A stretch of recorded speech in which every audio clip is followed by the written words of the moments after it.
আল্লাহর বান্দা হযরত বড় পীর আব্দুল কাদের জিলানী আল বাগদাদী রাহমাতুল্লাহ আলাইহি, তার আব্বার নাম আপনারা জানেন হযরত মুসা জঙ্গি রাহমাতুল্লাহ আলাইহি। এই কথাগুলো আমাদের সমাজের মা বোনদের জানার দরকার আছে বলে আমি মনে করছি। বাবা হযরতে বড় পীর আব্দুল কাদের জিলানী আব্বা জান মুসা জঙ্গি রাহমাতুল্লাহ আলাইহি বড় ক্ষুধার্ত, বড় ভোকা ছিল। হযরতে মুসা জঙ্গি রাহমাতুল্লাহ আলাইহি ক্ষুধার জ্বালা সহ্য না করতে পেরে আপনার কিনা নদীর পাশ দিয়ে তিনি হেঁটে হেঁটে যাচ্ছিলেন। হঠাৎ দেখতে পেল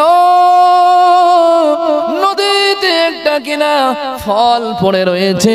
ওই ফলটা ক্ষুধার জ্বালা সহ্য না করতে পেরে তুলে ভক্ষণ করেছে। বাবা খাওয়ার পরে তখন তিনি চিন্তা করে খায় না খাই কি ভুল করলাম, কি অন্যায় করলাম, কার গাছের ফল কার কোন মালিক তার ঠিক নাই না বলে গাছের ফলটা আমি খেয়ে ফেললাম। ভাইরা বাবাজিরা নওজোয়ান তরুণেরা, হযরতে বড় পীর আব্দুল কাদের জিলানী আল বাগদাদী রাহমাতুল্লাহ আলাইহি তখন চিন্তা করছে খেয়ে তো ফেলেছি, আর তো উগরে দেওয়া যাবে না, আর আমি ওই ফলকে তো বাইর করতে পারবো না। এখন আমার উচিত হবে কি ওই মালিকের কাছে আমাকে মাফি চেয়ে নেওয়া। জোরে বলুন সুবহানাল্লাহ। এমনি কিন্তু বড় পীর আব্দুল কাদের কিন্তু তার ওরাস থেকে আসেনি। আমাদেরও কিন্তু গ্রামে অনেক কিন্তু মুসা জঙ্গি রয়েছে, কিন্তু ওই মুসা জঙ্গির মতন না বাবা। কথা বুঝছেন? এই আল্লাহর মুসা জঙ্গি রাহমাতুল্লাহ আলাইহি হুজুর আমার ওই সময় কি করলো বাবা, নদীর ধার ধরে ধরে ধরে ধরে যাচ্ছে। যে ফলটা তিনি খেয়েছেন দেখতে পাওয়া যায় বাগানে একটা গাছের ডাল নদীর ওপারে ঝুঁকে রয়েছে। বাবা মুসা জঙ্গি মনে মনে ভাবলেন অবশ্যই এই ফলটাই গাছের হতে পারে। যাহাই হোক আল্লাহ ভালো জানে ভালো মন্দ, আমার বিশ্বাস এই ফলটাই গাছ ছাড়া অন্য কোনো গাছের হতে পারে না, এই গাছেরই ফল হতে পারে। তিনি একটা আনুমানিক করে নিয়ে বাগানের মালিককে খোঁজাখুঁজি করে বাগানের মালিককে পেয়ে গেলেন। বাগানের মালিককে বললেন হুজুর আমি একটা অন্যায় করেছি, হুজুর একটা ভুল করেছি। কি ভুল বাবা? মুসা জঙ্গি বলেছিল হুজুর আপনার একটি গাছের ফল নদীতে পড়ে গিয়েছিল, ভেসে যাচ্ছিল, অনেক ক্ষুধার্ত ছিলাম, ক্ষুধা আর সহ্য করতে পারছিলাম না, ফলটা না বলে আপনার ফল আমি খেয়ে ফেলেছি। হুজুর আপনার কাছে এসেছি, মাফ করে দেন হুজুর, আপনি আমাকে ক্ষমা করে দেন। ভাইরা বাবাজিরা মুসা জঙ্গির এই কথা শুনে বাগানের মালিক তো তিনি অবাক হয়ে গেলেন। বলুন সুবহানাল্লাহ। রাস্তায় যাচ্ছি একটা কানের দুল চিকচিক চিকচিক করছে, তা আমরা তো ভাই অনেক লুবে, তখন ওই কানের দুলটা তুলে তাড়াতাড়ি এদিক ওদিক তাকে পকেটে ভরে নিয়েছি। মনে করছে কি জানেন সোনা। বাড়িতে গিয়ে মাকে দিয়ে বলছি ও মামা কপাল খুলে গেছে কপাল। মা বলছি কি কি করছি? বলে মা আস্তে বলো আস্তে বলো, কপাল খুলে গেছে। মা বলছি কি কি করছি? বলছে একটা না সোনার কানের পেয়েছি। মা বলছে দেখি, দুট বাবা এ তো কেনা। ভাই সোনা কি কেনা? স্বর্ণকার চেনে কি চেনে না বাবা? স্বর্ণকারের যদি এখন সিটি গোল্ড নিয়ে যান, কি সোনালী কালারের যদি কোনো রং বা ওই জাতীয় জিনিস নিয়ে যান, ঠকি আপনি টাকা নিয়ে আসতে পারবেন? স্বর্ণকার কি করবে? ওর কাছে একটা পাথর রয়েছে, যে পাথরটা কোষ্টি পাথর বলে, একটু ঘষাঘষি করে দেখবে যে সোনা না কেনা। ঠিক না ভুল? ভাই যারা আল্লাহ ওয়ালা হয় না তারা কিন্তু আল্লাহ ওয়ালাদেরকে দেখলে চিনতে পারে। পারে কি পারে না বাবা? পারে পারে। যারা যে কাজের কাজে কিন্তু ও মুখ দেখলি বলতে পারবে তুই এরকম করিস, আমি তো গাঁজা করে আমি খাই না, কিন্তু দেখলি বল দেবো গাঁজা খেয়েছ কিনা। বলে তুমি তুমি বলবে কি করে? ও সোদ দেখলে আমি বলে দেবো। আচ্ছা মাতালের দেখলিও বলা যাবে না নাকি? বলা যাবে বাবা। যখন কেউ গাঁজা খায় না মনে হয় দুনিয়া আমার। হ্যাঁ স্বর্ণকারের কাছে গিয়ে যখন দেওয়া হয় ও কিন্তু আসলে কিন্তু চেক করে দেখবে যে সঠিক না বেঠিক। মুসা জঙ্গিকে দেখে বলছে এই সোনা হাতছাড়া করা যাবে না, এর চেয়ে খাঁটি সোনা। এ হচ্ছে কি একদম খাঁটি সোনা, এ সোনা আর হাতছাড়া করা যাবে না। এ সোনা যদি হাতছাড়া হয়ে যায় তাহলে কিন্তু এ সোনা আর হয়তো ফিরে পাবো না। চিনে ফেললো, বলছে বাবা মাপ বললি তো মাপ করা যায় না, আমার কাছে মাপ চেয়ে কি হবে? বলছে হুজুর কেন, আপনি তো বাগানের মালিক। বলছে না, এই বাগানটা আমি আমার মেয়ের নামে ওয়াকফ করে দিয়েছি, লিখে দিয়েছি, আমার মেয়ে যদি মাপ করে তাহলে মাপ হবে। তো দাঁড়াও বাবা, ঘরের ভিতর থেকে ঘুরে এসে একটু অন্যদিকে ঘুরিয়ে আরো পরীক্ষা করছে। ইমতিহান করতে হবে কি, পরীক্ষা নিতে হবে কি হবে না বাবা? পরীক্ষা দেখেন। বলছে এই বাগানের যিনি মালিক, আমার কন্যা আমার মেয়ে, তার নামে লিখে দিয়েছিলাম, কিন্তু লিখে দেওয়ার একটা পেছনের কারণ আছে বাবা। বলছে কি কারণ হুজুর বলেন? বলে চোখে দেখতে পায় না, কানে শোনে না, একেবারে কালো কুৎসিত পানা, খোঁড়া পঙ্গু ন্যাংড়া, তাই আমার অসহায় মেয়ে বলে আমি কবে মরে টরে যাই তার ঠিক নেই, তাই মেয়ের নামে আমি ওয়াকফ করে দিয়েছি। আমার একটা শর্ত আছে, আমার ওই পঙ্গু কানা খোঁড়া লুলো এই মেয়েটা যদি তুমি বিয়ে করো তাহলে মাফ করে দেবো। মনে হয় আমাদের মতন যুবক একদম এক বাক্যে বলবে হ্যাঁ এক্ষুনি হোক, এরকম বলবে নাকি? আরে একটা ফল খেয়েছি, তোমার মেয়ে বিয়ে করতে হবে চাচা, ওই জন্যই না তোমার সাথে আমার কোনো সম্পর্ক নেই, ওই জন্যই না বলে খালি ভালো হয়। দেখো না, একটা মাত্র ফল খেয়েছে, বলতেছে আমার কানা খানা মেয়ে বিয়ে করতে হবে। আচ্ছা এ কি মেনে নেওয়া যায়? আমাদের যুবকরা তো বলবেই, বলবে থাকলো ঝোলা চললো ভোলা না, একটা কি কথা আছে না বাবা? বড় পীর আব্দুল কাদের জিলানী চিন্তা করছে, কানা খোড়া অন্ধ মেয়েটাকে যদি বিয়ে করলে আমার যদি এই অপরাধটা মাফ করে দেয়, আমাকে বিয়ে করাটাই উত্তম। সুবহানাল্লাহ, এই বিয়ে করাটাই আমার জন্য ভালো, আমার তো গুনাহ মাফ হয়ে যাবে, অসুবিধা কি আছে? ভাইরা বাবা জিরানো সোয়ান তরুণেরা, বড় পীর আব্দুল কাদের জিলানী আল বাগদাদি রহমাতুল্লাহ আলাইহি অনেক লম্বা ওয়াকিয়া বাবা, আরো মাঝখানে অনেক লম্বা ওয়াকিয়া ছিল। ওই সময় ওই মুসা জঙ্গিকে বলেছিল, ও বাবা মুসা জঙ্গি, আমি তোমার অন্যায়কে মাফ করে দিতে পারি, আমার এই বাগানকে তোমার বিনা পারিশ্রমে 12 বছর পাহারা দিতে হবে, এটাও কিন্তু শর্ত ছিল। ওই সময় 12 বছর বিনা শর্তে বিনা পারিশ্রমে রাজি হয়ে গেল। 12 বছর যখন ডিউটি কমপ্লিট, আজ 12 বছর কমপ্লিট হয়েছে, তারপরে বলছে 12 বছর পরেও তোমার এখনো ছাড় নাই, কেন তুমি না বলে একটা ফল খাইলে? আমার কানা খোড়া লুলু মেয়েটা বিনা পারিশ্রমে 12 বছর তুমি ডিউটি করলে, তারপরেও মেয়েটাকে তোমার বিয়ে করলে কিন্তু মাফ হবে। বলে হুজুর 12 বছর এমনি টাকা পয়সা এনে আবার বিয়ে করতে হবে কানা মেয়ে খোলা মেয়ে লুলু মেয়ে? তো হুজুর যদি মাফ না করেন তাই রাজি। 12 বছর মুসা জঙ্গি 12 বছর বাগান পাহারা দিয়েছে। বাগানের মালিক অর্থাৎ মুসা নবী, এই মুসা জঙ্গির শ্বশুর আব্বা 12 বছর পরে এসে বলছে, মুসা জঙ্গি তুমি বলো তো দেখি ওই কোনায় যে গাছটা রয়েছে ওই গাছের ফলটা কেমন স্বাদ? বলে হুজুর আমি বলতে পারবো না। ক বছর ছিল?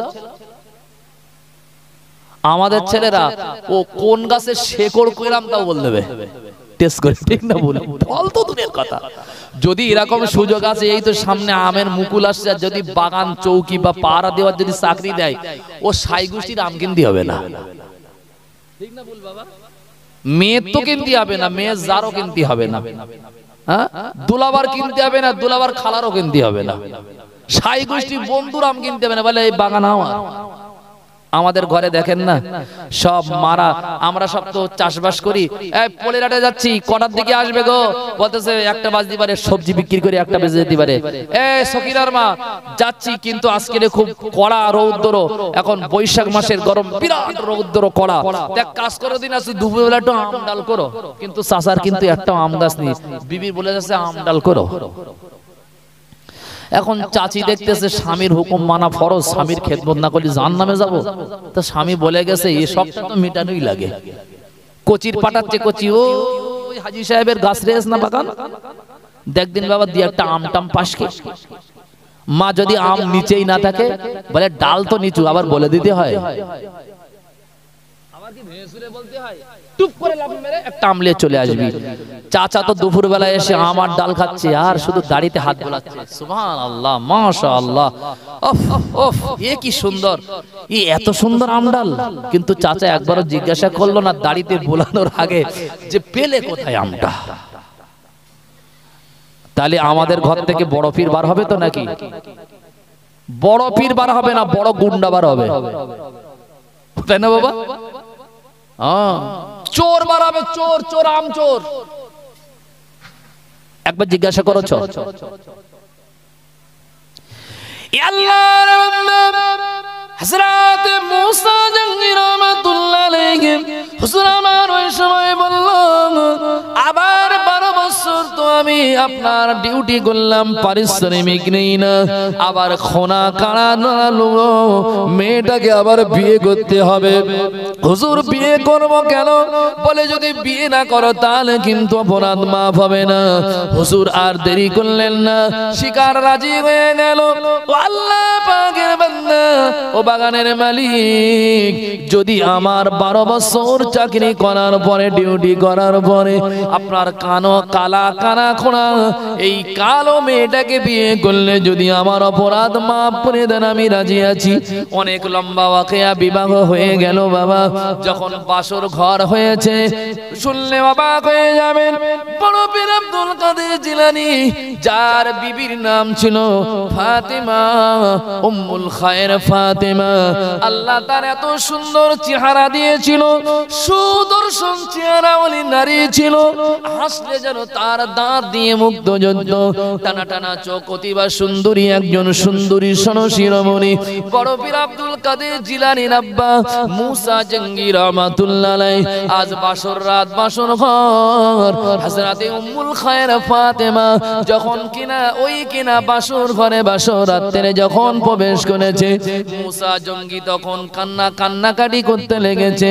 হায় রে হায়, এত বছর আমি কষ্ট করে আজ আমার কি পরীক্ষার সম্মুখীন হতে হলো। আমার পরীক্ষা তো কোনো শেষ নাই, অনেক পরীক্ষা, কিন্তু আজ আমার কি পরীক্ষা আমার সামনে এসে হাজির হলো।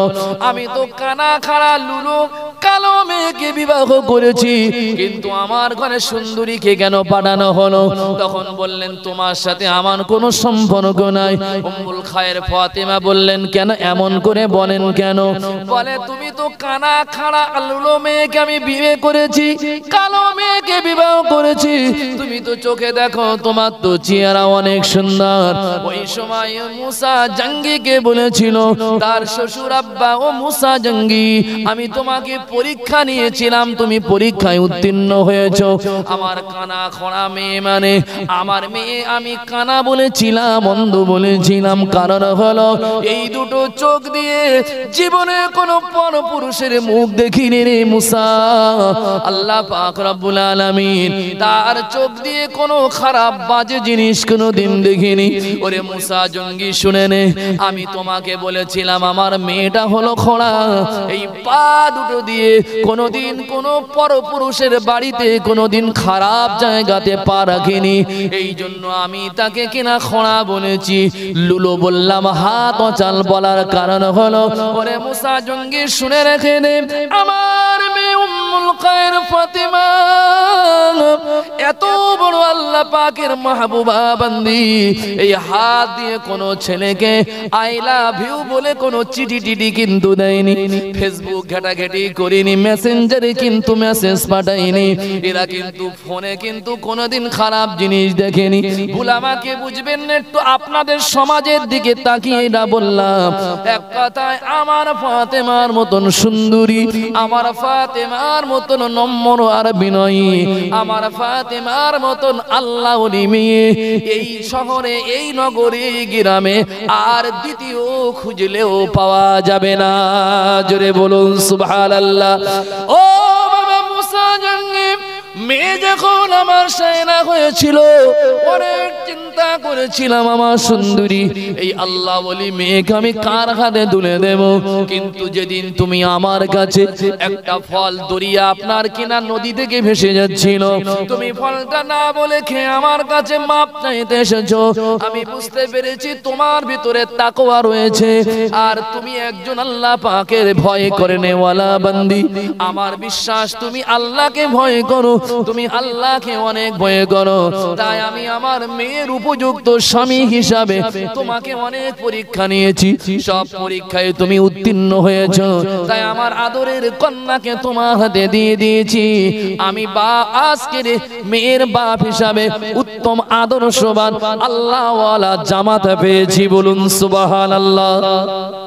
বড় পীর আব্দুল কাদের জিলানীর আব্বার মনে হয় ঘরে শ্বেত পাথর বসানো ছিল, বলেন ও বাগান অনেক ছিল নাকি, সব থেকে গরিব। আমরা এখন দেখাশোনায় গেলি শুধু বলে মাল কত রয়েছে, বলো মাল কত রয়েছে, ব্যাংকে কত মাল বলো, বলে ছেলে মূর্খ বলে হোক গে যাক, মাল কত মাল, কলা কলা কাছে বলো, কিন্তু ছেলে কিন্তু নামাজ পড়েন একবারও জিজ্ঞাসা করি না।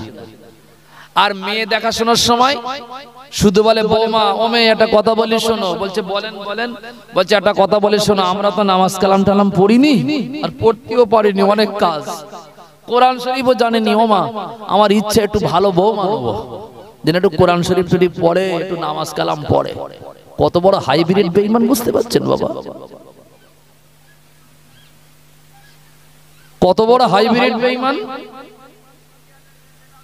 রাগ করছেন বলেন, রাগ তো হবেই।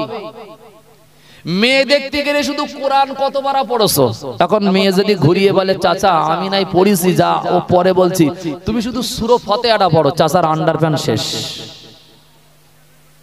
শুধু সূরা ফাতিহাটা আমার সামনে পড়ো, কুলু সূরাটা পড়ো, কুলু সূরা।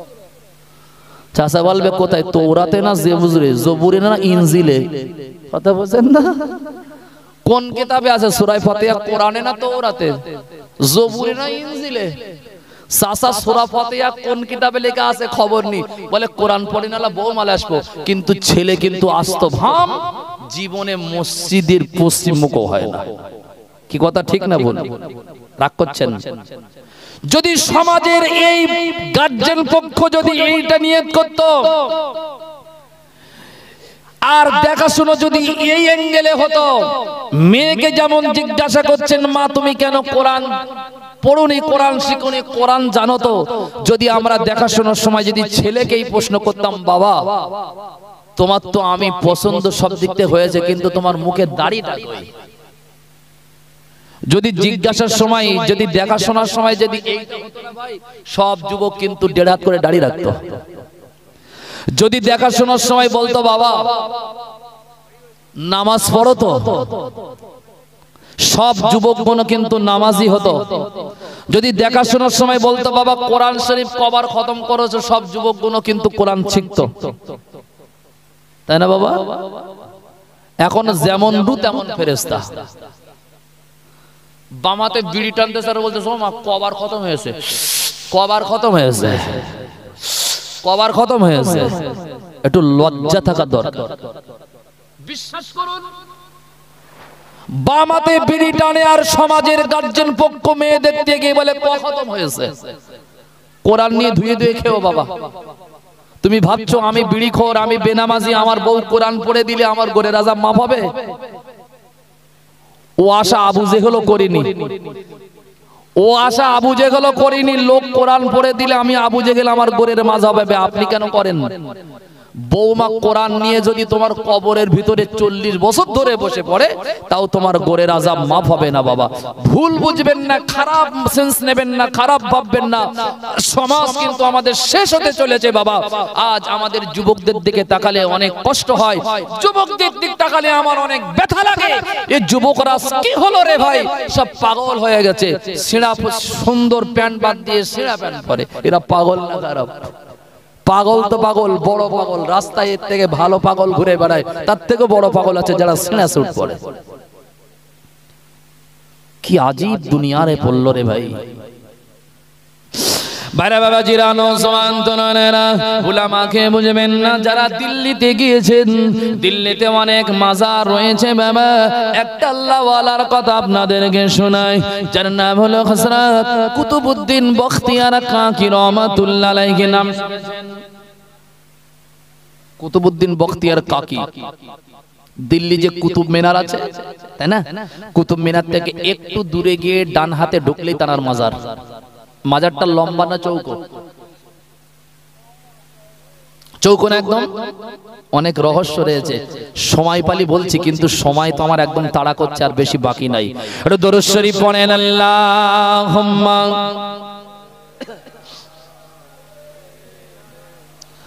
মন খুলে পড়েন ওয়া আলা আলাইহি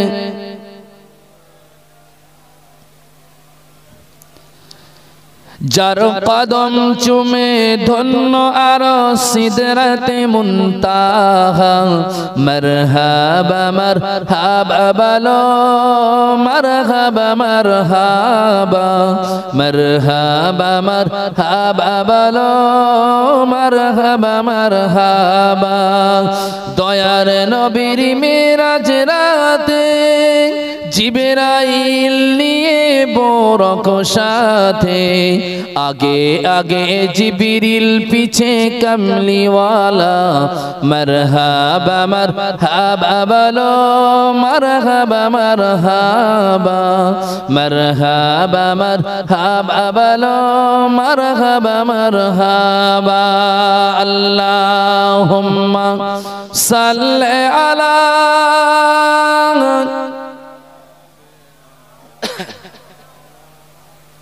মন খুলে পড়েন ওয়া আলা আলিহি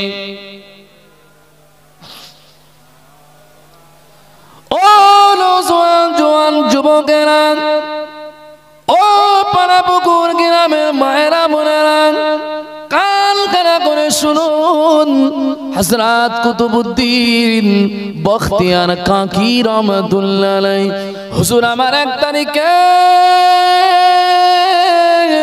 তার আম্মা জান হুজুরকে মাদ্রাসায় ভর্তি করে দিয়েছে বাবা হযরত কুতুবউদ্দিন বখতিয়ার কাকি রহমাতুল্লাহ আলাইহি হুজুরের বয়স তখন 8 বছর বাবা আল্লাহর বান্দা কুতুবউদ্দিন বখতিয়ার কাকি 8 বছরের বাচ্চা শিশু বাচ্চা হযরত কুতুবউদ্দিন বখতিয়ার কাকির আম্মা মাদ্রাসায় ভর্তি করে দিয়েছে হঠাৎ মাদ্রাসায় ছুটি হয়েছে আল্লাহর বান্দা কুতুবউদ্দিন বখতিয়ার কাকি রাহমাতুল্লাহ আলাইহি হুজুর আমার ওই সময় কিনা বাড়িতে এসেছে কিতাব বুকে করে নিয়ে বাড়িতে আসার পরে তার আম্মা জানকে ডেকে বলছে আম্মা আম্মা জান আমি কুতুবউদ্দিন আমার ভোকা লেগেছে আম্মা জান আমি বড় ক্ষুধার্ত ও আম্মা জান আমাকে একটু আপনি খেতে দেন কুতুবউদ্দিন কাকি রহমাতুল্লাহ আলাইহি যখন মায়ের কাছে খেতে চেয়েছে কুতুবউদ্দিন বখতিয়ার কাকির আম্মা ওই সময় কুতুবউদ্দিন বখতিয়ার কাকি রহমাতুল্লাহ আলাইহি খাওয়া চাওয়ার জন্য খেতে চাওয়ার জন্য হুজুর আম্মা জান হাত দিয়ে সাপটে গালে চড় মেরেছে মায়ের কাছে খাওয়া চাওয়াটা কি অপরাধ ছোটবেলায় আমাদের যখন ক্ষুধা লেগেছিল কার কাছে চেয়েছিলাম খাবো মার কাছে না বাচ্চারা তো মার কাছেই চাই এটা তো অপরাধের কথা না কেন মা আমাদের ভালোবাসে আমাদের বিশ্বাস মায়ের কাছে খেতে চাইলে যদি কিছু না থাকে যদি মায়ের জন্য যদি কিছু খাদ্য থাকে সেটা মা না খেয়ে আমাদেরকে খাওয়ায় কি কথা ঠিক না বল কেন মা সন্তানকে ভালোবাসে সাপটে চড় মেরেছে গালে কুতুবউদ্দিন যা বলেছো আর কোনোদিন বলবে না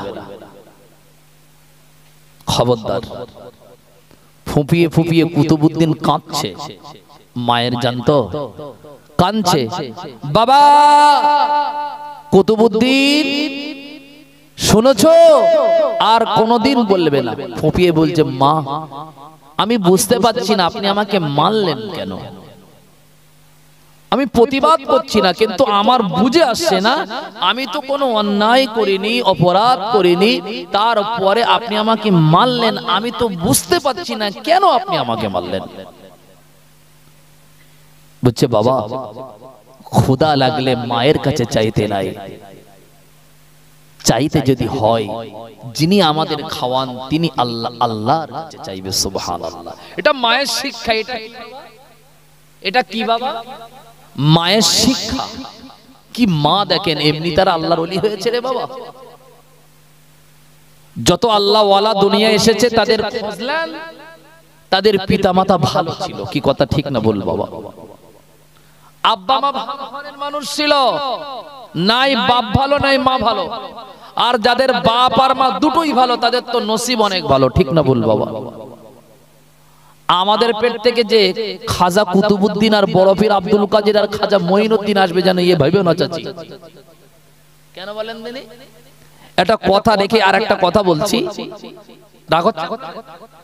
হযরত বড় পীর আব্দুল কাদের জীবনী পড়েছি আমি, যতটুকু পড়েছি সত্য মিথ্যা আমি বলছি না, কিতাব বলছে বড় পীর আব্দুল কাদের জিলানী নাকি ছোটবেলায় মা তাকে মাদ্রাসায় ভর্তি করে দিয়েছে।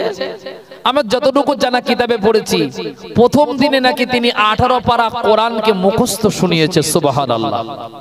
কপারা কপারা ওস্তাদ তো দাঁড়িয়েছে, বাবা আব্দুল কাদের আমার এই জায়গায় তুই বস বাবা, এটা তোর জায়গা, আমার জায়গা তো ওখানে। আরে যে ছাত্র প্রথম দিন এসে মুখস্থ 18 পারা শোনাই, ওস্তাদ তার থেকে সম্মান করবে কি করবে না বাবা? জি কি ছেলেরা। অনেক লম্বা ওকে, কিন্তু আমি অন্যদিকে যাব বলে একটু সংক্ষেপে বলছি। তা বড় পীর আব্দুল কাদেরকে জিজ্ঞাসা করা হয়েছিল, আব্দুল কাদের তুমি 18 পারা আজকের এক জায়গাতে বসে তুমি এক বইটাকে শোনালে, বলছে হুজুর এর থেকে বেশি কিন্তু আমি বলতে পারবো না, এই 18 পারাই জানি। বলছে কেন? আমার মা 18 পারা কোরআনের হাফেজা, উম্মুল খায়ের ফাতেমা 18 পারা কোরআন শরীফের হাফেজা ছিল। আমার মা দোলনায় বসে বসে সব সময় এই কোরআন শরীফ গুনগুন গুনগুন করে গুনগুন গুনগুন করে ঘুম পাড়ায় আমাকে শোনায়। আমি শুনে শুনে মায়ের মুখের মুখস্থ কোরআন শুনে শুনে আমারও মুখস্থ হয়ে গিয়েছে। সুবহানাল্লাহ। কথা বুঝছেন? আর আমাদের আব্দুল কাদের মায়ের পেটে কোরআন শুনে হিফজ করে ফেলেছে। আর আমাদেরও কিন্তু ফতেমা রয়েছে বাড়ি অনেকের। এই ফতেমা সন্তান মায়ের পেটে কি করে জানেন? সিরিয়াল দেখে, সিরিয়াল। এখন সিরিয়াল দেখতে দেখতে যদি একটু অন্যদিকে এসব অ্যাডভার্টাইজ না কি দেয় না ভাই, বিজ্ঞাপন, তেল শ্যাম্পু এটা সেটা, বলে কোচি চ্যানেলটা ঘোরা। খারাপ ভাববেন না ভাই, খারাপ নেবেন না, আমি শুধু সমাজকে একটু বোঝানোর জন্য বলছি। এখন যেই চ্যানেলটা ঘুর দিয়েছে দেখে শাহরুখ খানের অ্যাকশন, রাগ করবেন না। এখন বলছো কোচি সিরিয়াল কাজা দেখে দোবানি, কাজা দেখা বোঝেন? এখন সোশ্যাল মিডিয়ার যুগ, ছেড়ে গেলেও কিন্তু পরে কাজা দেখা যায়। যদি এখন তো লেখাপড়া শিখতে না, ফোনের সময় লেখাপড়া, একটা বড় ফোন কিনবেন, লিখতে হবে না, ইংরেজি মাথা খারাপ, কোনটা এ কোনটা বি ও বলতে পারবে না, শুধু বলে কাজা সিরিয়াল দাও। কাজা সিরিয়াল বোঝেন তো? কটকটি, একবার শুধু মুখি বললি চলে আসবে। কি জমানা পড়লে রে বাবা। তা বলতে সিরিয়াল পরে কাজা দেখা যাবে, কিন্তু এ কাজা দেখা যাবে না। শাহরুখ খানের অ্যাকশন না, বিরাট ভাই। কেন বলছি? কারণ বলার আমার উদ্দেশ্য একটাই, বাবা আব্দুল কাদের জিলানী মায়ের পেটে কোরআন মুখস্থ করেছে। আর আমাদের আব্দুল কাদেরকে যদি পেটে নিয়ে যদি শাহরুখ খানের অ্যাকশন দেখায়, তাহলে ও বড় হয়ে মার আগে অ্যাকশন শুরু করবে না? বলে হুজুর একটা তাবিজ দেবা। আচ্ছা কেন চাচি? বলে ছেলে মারে ভাত দেয় না। মা বলে থাকে না চাচি ও তাবিজে কাজ হবে না, ও অ্যাকশন সিরিয়ালের অ্যাকশন। কি আমি কি ভুল বলছি? ওই অ্যাকশন সিরিয়ালের অ্যাকশন। চাচি গো ও তাবিজে কাজ হবে না, তাবিজ লাগবে না। বড় পীরের মায়ের মতন যদি মা হন, তাবিজ দেওয়ার প্রয়োজন হবে না। মানুষ গিয়ে তোমার কাছ থেকে তাবিজ নেবে। কি যদি আমরা মা ভালো হই সন্তান ভালো হবে। তুমি সিরিয়াল দেখবে হুজুরকে জ্বালাবে, হুজুর একটা তাবিজ দাও, ছেলে আমার পেটে, মা বলে না। তার মানে এই অ্যাকশন তো মার পেট থেকে মুখস্থ করেছে। তুমি অ্যাকশন দেখেছো, তোমার ছেলে মুখস্থ করেছে, এখন তো অ্যাকশন তোমাকে দেখি। এখন গ্রামের লোকের অ্যাকশন দিলে কিন্তু ঝাড় খেতে হবে, অ্যাকশনটা কোথায় দেবে? তোমাকে এখন দিয়ে। কিন্তু কথা ঠিক না ভুল বাবা? বাইরা বাবা জিরানো সোয়ান তরুণেরা, খাজা কুতুবউদ্দিন বখতিয়ার কাকি রহমাতুল্লাহ আলাইহি হুজুরের আম্মা জান ওই সময় বলেছিল, ও বাবা কুতুবউদ্দিন বখতিয়ার কাকি, বাবা খোদা লাগলে আমার কাছে বলবে না, সব কিছুর মালিক হলো আমার আল্লাহ। আল্লাহর কাছে চাইবে, বিপদ আপদ মুসিবত সব কিছুর মালিক আল্লাহ। যখন খোদা লাগবে আল্লাহর কাছে নামাজের পাটিতে ওযু করে যাইবে। কুতুবউদ্দিনের এটা হলো মায়ের শিক্ষা বাবা, ভুল আমাকে বুঝবেন না। কুতুবউদ্দিন বখতিয়ার কাকি ওই সময় বললেন, আম্মা জান ওযু কেমনে করতে হয়? কুতুবউদ্দিন বখতিয়ার কাকির আম্মা বাচ্চা বয়সে কুতুবউদ্দিনকে ওযু শিখিয়ে দিল বাবা। কুতুবউদ্দিনের মা ওযু শিখায়। আমাদের মাদেরকে যদি বলা হয় মা ওযুটা শিখিয়ে দাও, আমাদের মা কিন্তু অনেকে ওযু জানে না। হুজুর মক্তবে ছাত্রদেরকে পড়ায়, ওস্তাদ বলে দিয়েছে কালকে ওযুর নিয়তটা মুখস্থ করে আসবি, না হলে আবার মার খেতে হবে। বাচ্চা সন্ধ্যাবেলা ওই কিতাবটা নিয়ে শুধু কিতাবের উপরে চোখের পানি ছেড়ে কাঁদে। মা বলছে, বাবা কাঁদিস কেন? সন্তান বলছে, আম্মা হুজুর পড়া দিয়েছে ওযুর নিয়তটা মুখস্থ করতে হবে। ও আম্মা জান, একবার তুমি আমাকে ওযুর নিয়তটা বলো, তুমি বলবে আমি মুখস্থ করে নেব। মা বলছে, বাবা ওযুর নিয়ত কি বলবো, আমি তো আসলে ওযুর নিয়ত জানি না। আল্লাহর বান্দা কুতুবউদ্দিন বখতিয়ার কাকির আম্মা, কুতুবউদ্দিন বাচ্চা মানুষ বলে ওযু কেমনে করতে হয় শিখিয়ে দিল বাবা। কুতুবউদ্দিন বখতিয়ার আম্মা ওযু করার পরে ওই সময় নামাজের মুসাল্লাটা ফেললো। নামাজের মুসাল্লাটা ফেলে আল্লাহ পাকের মাহবুবা বান্দি কুতুবউদ্দিন বখতিয়ার কাকি রহমাতুল্লাহ আলাইহি হুজুর আম্মা জান বলল, বাবা কুতুব নামাজ পড়ো দুরা। নামাজ কেমনে পড়তে হয় মা? মা নামাজ পড়ছে, কুতুবউদ্দিনকে বলছে, বাবা নামাজটা শিখে নাও। নামাজ শিখে নিয়েছে বাবা।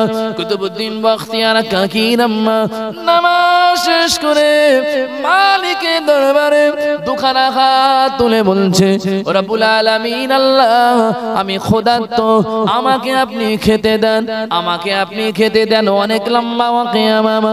কুতুবউদ্দিন বখতিয়ার কাকির মা ঠিক এমন করে শিখিয়ে দিল, খোদা লাগলে ওযু করতে হয়, খোদা লাগলে নামাজের মুসাল্লাতে দুই রাকাত নামাজ পড়তে হয়, খোদা লাগলে নামাজে সালাম ফেরানোর পরে দু হাত তুলে আল্লাহর কাছে চাইতে হয়।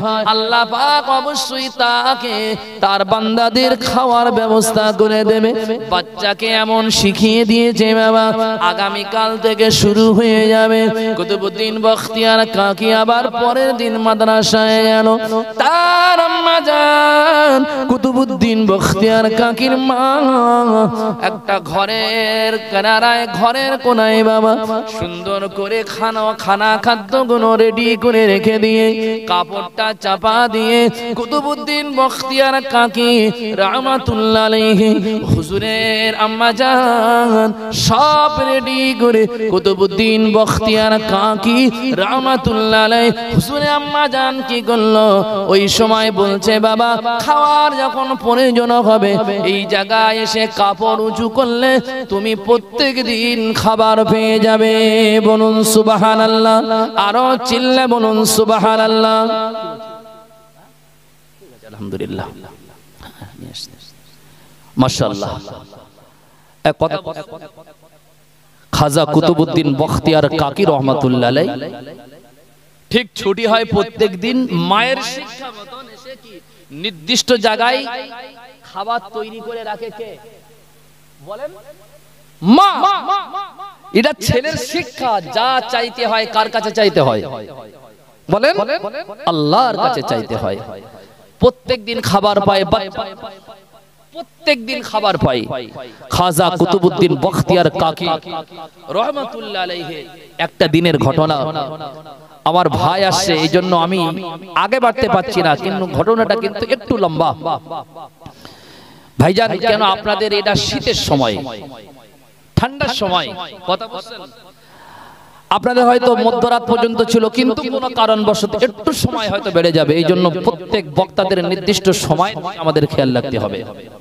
যাই হোক, আমি আপনাদের খুব পরিচিত মানুষ, আমি বিদায় নিচ্ছি।